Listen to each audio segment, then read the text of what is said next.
Hello hello, j'espère que tu vas bien, j'espère que tu passes une bonne journée, que ta semaine se passe bien. En tout cas, je suis contente de pouvoir te retrouver pour te partager un petit truc que j'ai pensé ces derniers temps. C'est une de mes réflexions. Je me suis rendu compte qu'au cours de ma vie, surtout ma vie chrétienne, je me suis souvent confrontée à des doutes. Et rarement j'ai trouvé ça méga agréable et rarement j'ai trouvé ça très positif. Je me suis donc dit, est-ce que finalement ces doutes ne pourraient pas être quelque chose de positif?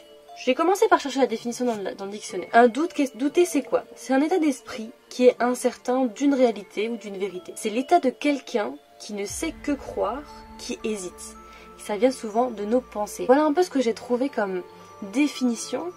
Et je me suis dit, oui, bon alors, quelqu'un qui ne sait que croire, ça c'était assez facile à comprendre, mais que ça vient de nos pensées, de réflexion. Je me suis dit, et si le fait que ça vienne de nos pensées, de nos réflexions, est-ce que ce ne serait pas quelque chose qui finalement pourrait être positif? Et si les doutes ne pouvaient pas être quelque chose de positif et faire grandir ma foi? Là peut-être que tu te dis, Camille, tu craques, les doutes c'est rien de très positif.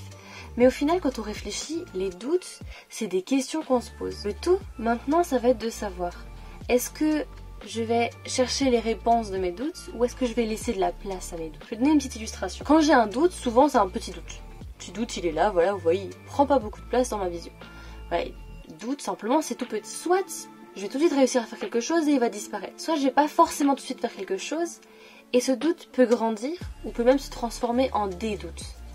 Et quand il y en a des doutes, et ben ça prend de la place, ça peut prendre la place et ça peut prendre de la place encore et encore. Là j'ai pris l'exemple sur une petite feuille. Si je la place devant mes yeux, on peut voir que même ce petit doute là, eh ben, il prend déjà beaucoup de place et il m'empêche de voir. On peut très bien dire que je le mets de côté, on peut mettre de côté, mais par contre à tout moment, un vent de nouveaux doutes peut venir et peut prendre encore plus de place et il ne disparaît pas entièrement tant que j'ai pas trouvé la réponse. Je me suis dit mais comment ça se fait que des doutes peuvent m'empêcher d'avancer? Et j'ai réfléchi et j'ai eu un verset en tête, c'est dans le psaume 119 verset 105 pardon, qui est dit: ta parole est une lampe à mes pieds et une lumière sur mon sentier. Si on dit que la parole est une lampe à mes pieds et une lumière sur mon sentier, ça veut dire que j'ai besoin de voir. Parce que si il y a du soleil, c'est de la lumière, j'ai pas besoin de lumière. J'ai pas besoin d'avoir une lampe à mes pieds pour voir où je mets les pieds. Et donc du coup, je me suis dit que peut-être le fait de chercher dans la réponse, enfin d'ailleurs peut-être c'est sûr, de chercher la réponse auprès de Dieu, eh bien ça pourrait m'aider. Du coup, si j'ai des doutes, ce qu'il va falloir faire, c'est d'être éclairé. Et cet éclairage, il va falloir que je m'en imprègne.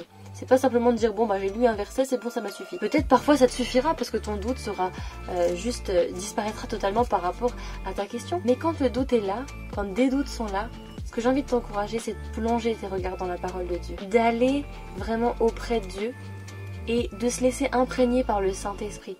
C'est le Saint-Esprit qui va venir et qui finalement va te permettre d'avoir des doutes qui sont complètement disparus. Je sais pas si tu te rends compte, mais une simple poussière qui vient juste de disparaître, c'est un truc de fou.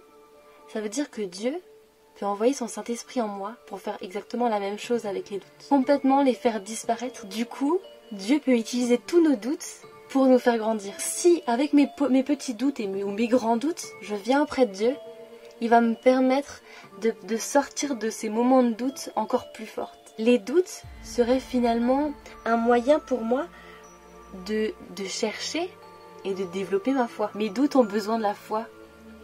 Et ma foi finalement va utiliser ces doutes pour me faire grandir. Vraiment j'ai envie de t'encourager dans ces moments-là à creuser la parole de Dieu, à aller plus près de Dieu.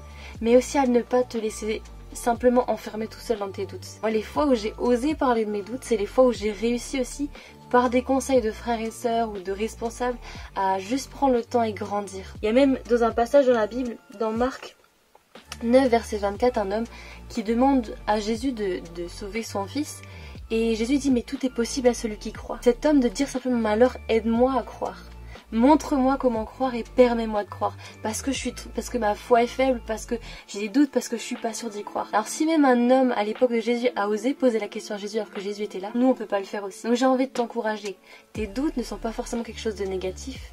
Ces doutes-là peuvent aussi être utiles et utilisés dans les mains de Dieu pour te faire grandir, pour te faire avancer. Et ça, c'est quelque chose qu'il faut que tu gardes dans ton cœur et qui pourra vraiment t'emmener. Donc je t'encourage, si tu doutes, ne reste pas seul. Ouvre la parole de Dieu, lis ta Bible. Bye bye!